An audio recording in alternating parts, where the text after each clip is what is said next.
Hi all! Everything in my video is pulled from the public domain, and I am using them under the Fair Use, Fair Dealings guidelines. Everything I say is my own opinion. You should look into this information for yourselves, but I'm pretty sure I'm right. Good morning, everybody. This is going to be a very short video. We just have a couple of subjects to touch on, but let's just jump right in, okay? Let's go. To start with, I found this on Twitter, and you have to wonder, did Doria pick out her outfits or did Megan? Personally, I think Megan picked them out, had them taken care of for her mother, and of course, look what she did. I mean, she's turned her mother into a copycat as well as herself. Creepy. All right, let's jump right into our stories for today. Let's go. I thought this was a joke, but it's true. This is an actual word, cockwomble. A person, usually male, prone to making outrageously stupid statements or inappropriate behavior while having a very high opinion of their own wisdom and importance.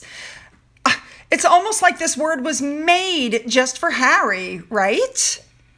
Okay, moving on. This story really caught my attention because we know that the interview was nominated for an outstanding nonfiction, which shocked everybody. But it didn't win, right? And it shouldn't have won because it wasn't what they said it was. It was all crap, and we know it.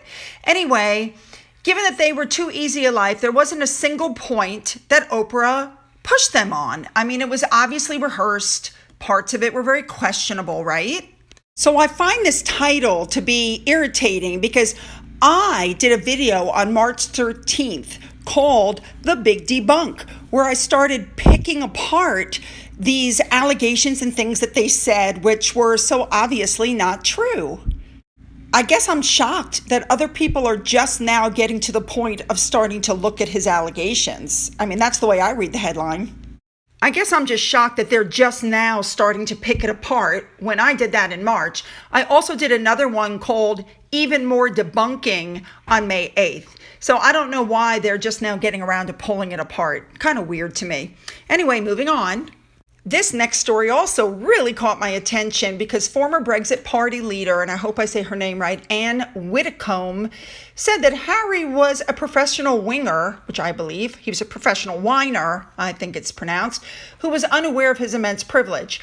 Personally, I think he's aware that he's one of the most white privileged men in the world, and that his victim mentality and the fact that they have privilege beyond belief and the fact that they continue to moan shows just how crappy they really are as people. I mean, she said, and I'm quoting, they live in an $11 million California mansion and they're privileged beyond belief, and they moan that they were cut off financially. And then she said, Harry is damaging to the royals and he must be so hurtful to the Queen, which I agree with.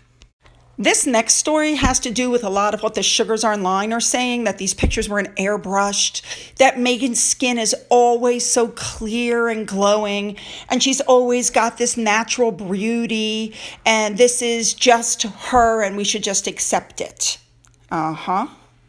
Well, here's a picture untouched to show Meghan's quote-unquote natural beauty, her uneven skin tone, her freckles that are everywhere that she had airbrushed out of the other three photos. I mean, come on. If you're going to put out stuff about misinformation and say that it's wrong, then this should be wrong too. At least that's the way I feel about it.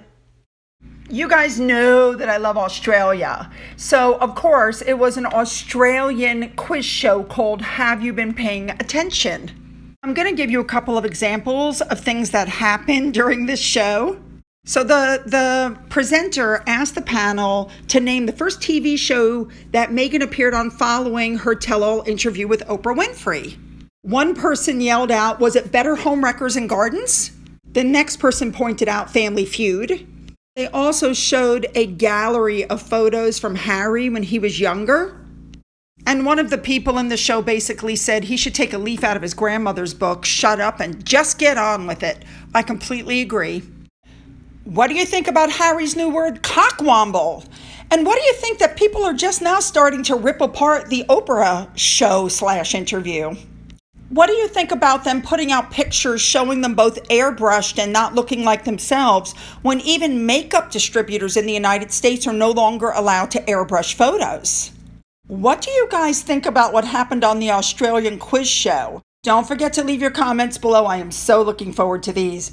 Don't forget to hit the subscribe button and the bell to be notified of future uploads. Don't forget you can follow me on Twitter. Don't forget you can email me. And don't forget about that coffee fund. And as always, you guys, have a great day.